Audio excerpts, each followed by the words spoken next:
অতিথি কি পরিমাণে অতিথি রাখবেন স্যার?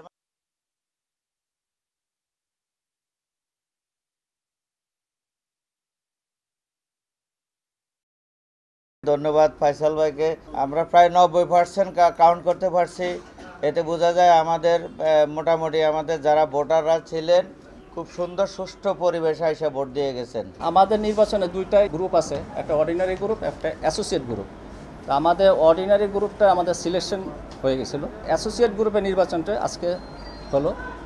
এর মধ্যে 7 জন প্রার্থী বিজয়ী হবেন এবং এই 14 জন এবং 7 জন মিলে এক্সিকিউটিভ কমিটি গঠন করা হবে।